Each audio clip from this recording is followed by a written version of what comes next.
सुप्रभात विद्यार्थी मित्रांनो, आपण सुगी कविता यापूर्वी वर्गामध्ये पाहिलेलीच आहे. तुम्हाला सगळ्यांना सुद्धा ही कविता फार आवडली होती, हो की नाही?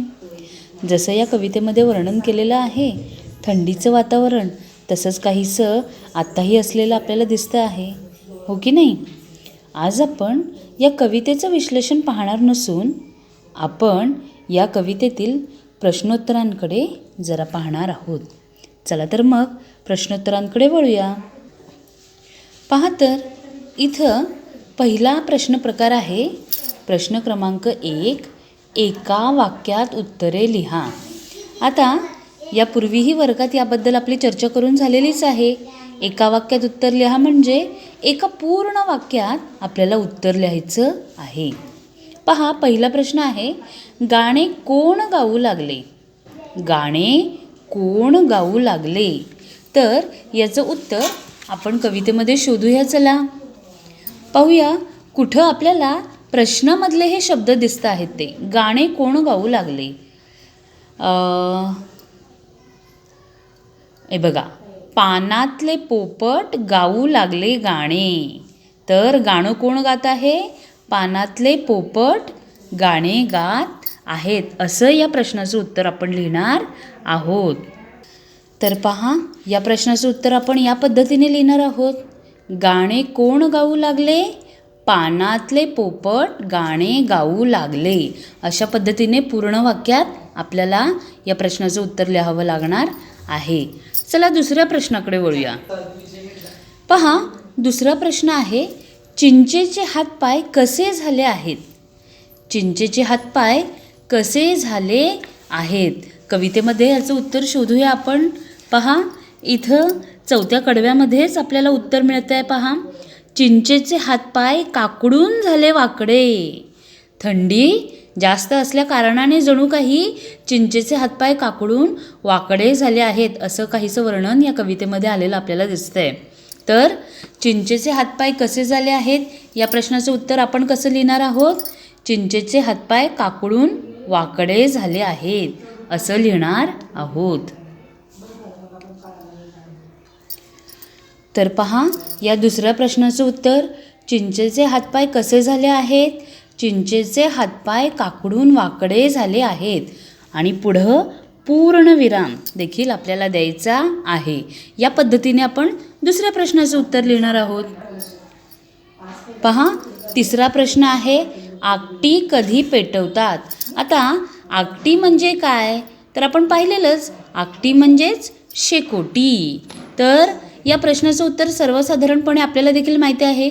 शेकोटी म्हणजेच आकटी कधी पेटवतात? तर खूप थंडी वाजल्यावरच आपण शेकोटी किंवा आकटी पेटवतो, हो की नाही?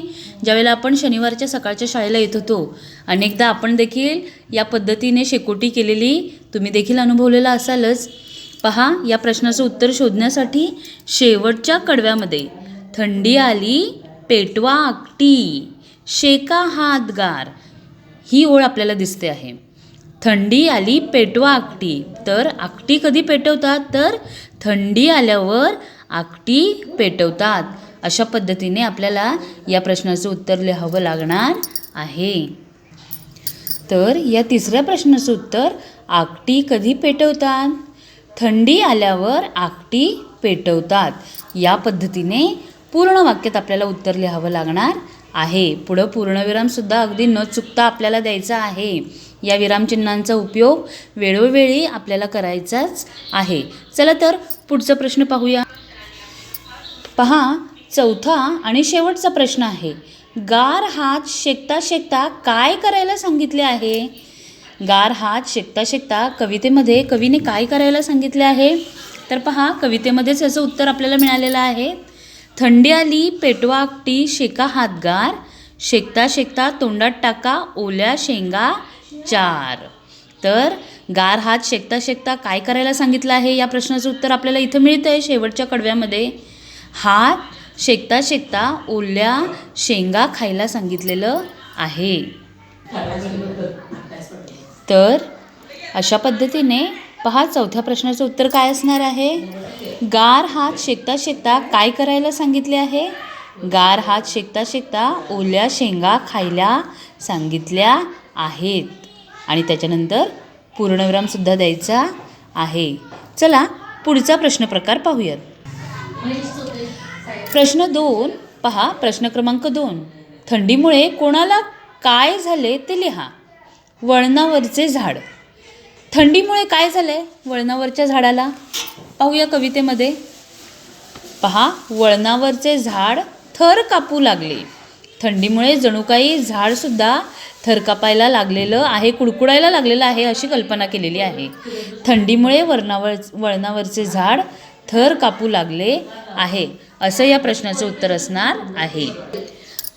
पहा, थंडीमुळे वळणावरचे झाड थर कापू लागले. हरभऱ्याची राने. पहा, हरभऱ्याची राने. ओली चिंब झाली हरभऱ्याची राने.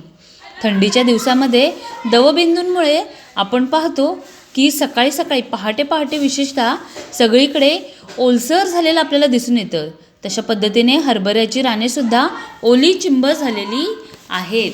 तर या प्रश्नाचं उत्तर असणार आहे थंडीमुळे हरभऱ्याची राने ओली चिंब झालेली आहेत असं आपल्याला लिहावं लागणार आहे. पुढचा प्रश्न आहे लोकांचे हात. थंडीमुळे लोकांचे हात कसे झाले आहेत पहा. थंडीमुळे लोकांचे हात शेका हात गार असं म्हटलेलं आहे पहा.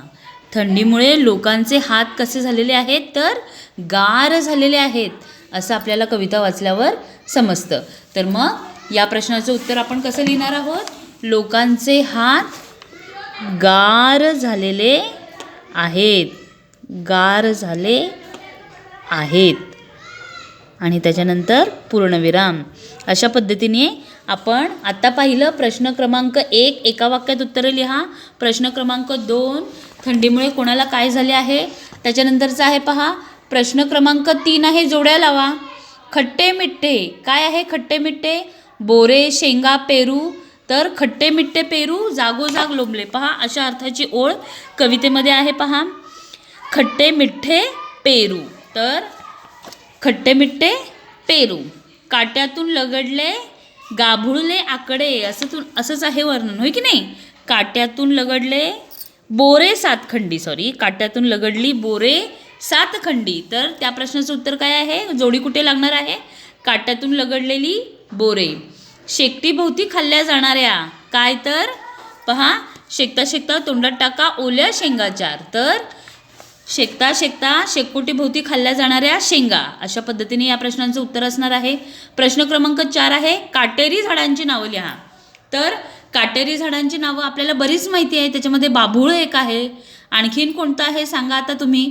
अशा पद्धतीच्या 3 काटेरी किमान झाडांची नावं तुम्ही उत्तरामध्ये लिहायची आहेत. आंबा बोर पेरू चिंच यापैकी प्रत्येक फळापासून तुम्ही काय घरी बनवले जाते ते लिहायचं आहे. आंब्यापासूनचे बनवले जाणारे बरेच पक्वान्न आपल्याला माहिती आहेत. बोरापासून काय बनवलं जातं. पेरू आणि चिंच यापासून काय बनवलं जातं हे तुम्ही लिहायचं आहे. तुमच्याशी चिंचेचे झाड बोलू लागले तर अशी कल्पना करून किमान 5 वाक्य तरी आपल्याला लिहायची आहेत. चिंचेचे झाड जर आपल्याला बोलू लागले तर ते काय बोलेल. आपल्याशी कशा प्रकारचा संवाद साधेल ही कल्पना करून या प्रश्नाचं उत्तर तुम्ही लिहायचं आहे. खालील फळातील बियांना तुम्ही काय म्हणतात ते लिहा. चिंचेच्या बियांना काय म्हणतात आपल्याला माहिती आहे चिंचोके. आंब्याच्या बियांना कोय असं म्हणतात. डाळिंब कलिंगड आणि बोर यांच्या बियांना काय म्हणतात ते आपण लिहायचं आहे. प्रत्येकी प्रश्न क्रमांक 8 आहे पहा. प्रत्येकी 2 फळांची नावे लिहा. एक बी असलेली फळे बरीच आपल्याला माहिती आहे. आत्ताच पहिला आपण आंबा असं. आणखीन कोणते सांगू शकता तुम्ही की ज्या फळाला एकच बी असते आणि अनेक बिया असलेली फळं. हे देखील आपल्याला बरीच फळं माहिती आहेत होय की नाही. त्यांची नावंसुद्धा आपण लिहायची आहेत. शेवटचा प्रश्न क्रमांक आहे पहा 9. कवितेला सुगी शीर्षक का दिले असावे असं तुम्हाला वाटते. ते योग्य आहे का किंवा इतर कुठलं वेगळं शीर्षक आपल्याला देता येऊ शकतं का हे आपल्याला आपल्या उत्तरामध्ये नमूद करायचं आहे.